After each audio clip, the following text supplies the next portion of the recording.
Grace of the Lord as soon as I walked through those doors. And the first thing Pastor did was he said to me, let's go downstairs and talk for a minute. So I thought I was in trouble. You know, I would go to the principal's office and I was like, man, I was supposed to be here at 11. I got here closer to 11:30. Maybe he's going to scold me a little bit. But it just gave us a chance to reconnect, because we haven't met before. Gave us a chance to reconnect and build for a few minutes. I didn't realize this morning my brother Henry was also going to be here. So that was a beautiful thing to see.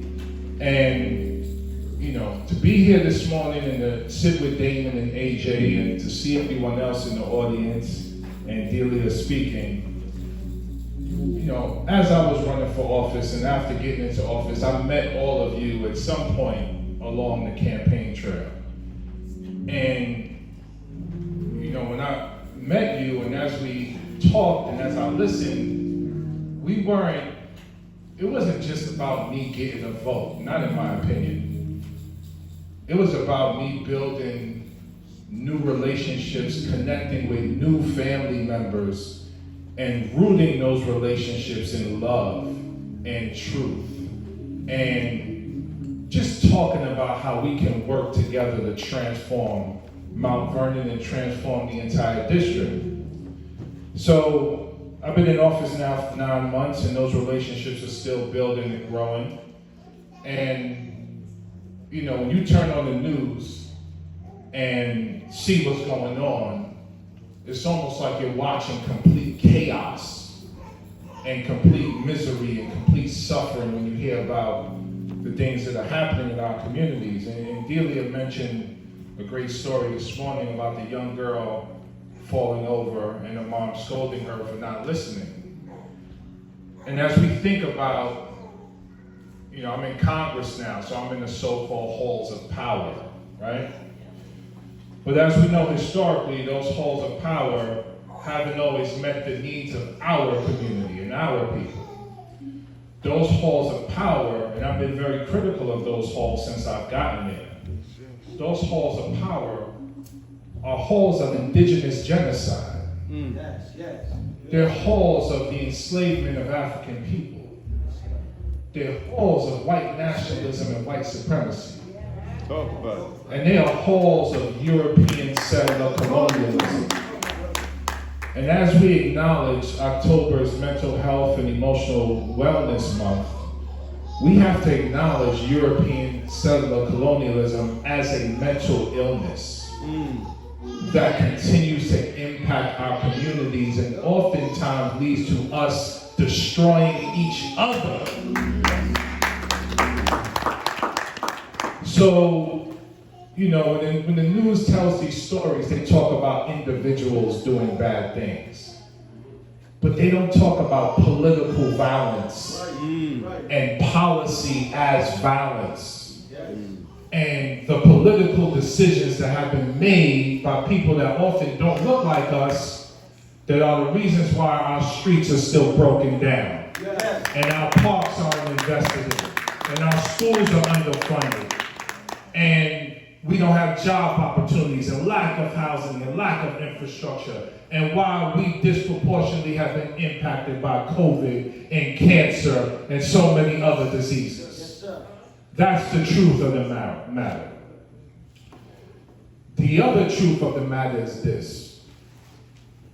We together, collectively, have unlimited power and unlimited potential. And it is on us to leverage the power that God has given us to transform our own communities and not wait for someone else to do it for us. That's right. Individually and collectively. They tried to kill us as slaves. They tried to kill us with Jim Crow and the black laws.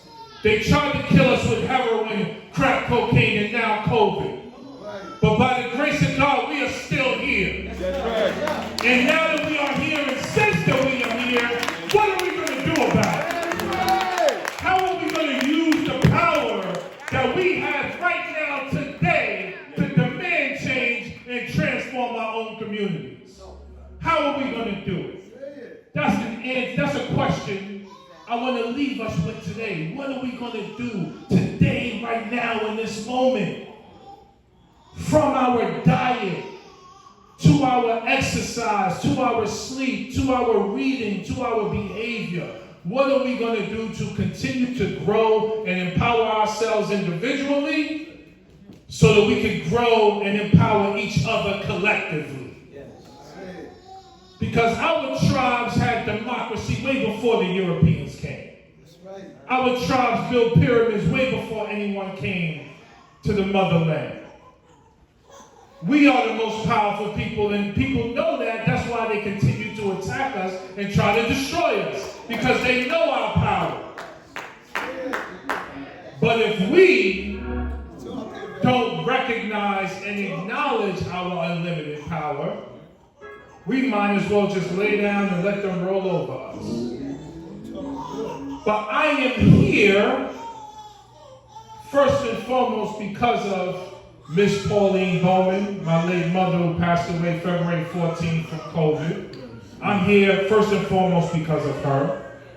Secondly, because of my 4 sisters who spoiled me to death as the only boy growing up. Third, because of my wife and the children that I raise every single day. Fourth, because of everybody in this room. I'm here as a member of Congress because you decided to support me because you felt it was time for transformative change. But I want to say this, and forgive me, Pastor, for speaking a little bit too long. I want to say this. In a moment of vulnerability, and to piggyback on what Pastor said earlier, I can't do it alone. That's right. I can't do it alone. We can't do it alone. We need each other. I need you. Not just to hold me accountable, I absolutely need that and continue to do that. But in terms of when I go into the halls of power, I'm bringing all of you with me. And when I stand up and speak in the halls of Congress, I need to be speaking for and with you. So I need to hear from you. I need you to call my office. I need you to write in. I need you to send emails. I need you to give me ideas. I need you to tell me what the heck is going on and what needs to change. Because as a member of Congress, I have the privilege of serving in Washington, but I also have the privilege of working with every segment of our community. And I see it as my job to bring people together. Not just constituents, but elected officials. Not just education, but healthcare, housing, jobs. We have to bring it all together.